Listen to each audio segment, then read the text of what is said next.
There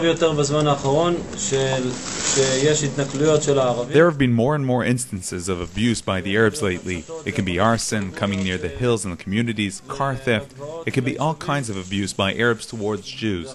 Unfortunately, we're not seeing the response we would expect to see from the IDF and from other security forces. ולצערנו אנחנו לא רואים תגובה שהיינו מצפים לראות מהצבא ומשאר כוחות הביטחון.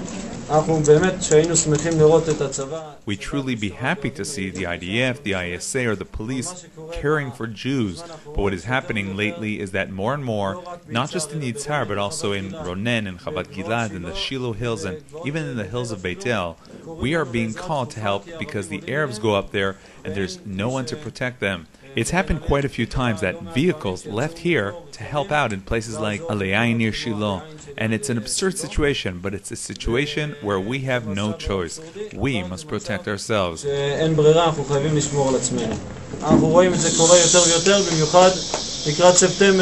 seeing it happening more and more, especially ahead of September when they've declared that they're planning unarmed mass marches towards our communities as their own war of independence in preparation for the declaration of a Palestinian state.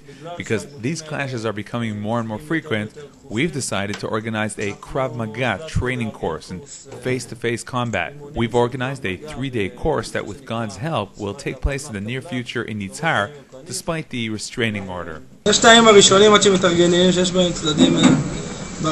are those first few days where you get ready. The last time we were removed, it happened that same day. We loaded tents and sleeping bags onto the car. The first night we slept on the beach of Herzliya. It was nice, and then we spent a few nights at my parents' house, and then we were stuck because of rent. At first we were concerned about this issue, and then we went to Ariel. We were allowed to be in Ariel. The prices at an Ariel are cheaper, but still cost about 2,500 shekels for a normal apartment. It took time until we could collect the money, and this was the first significant point. At first, you're really thrown out. It's nice to be at your parents' house for a day or two, maybe 3, but it's not a solution. Not for the family and not for the children.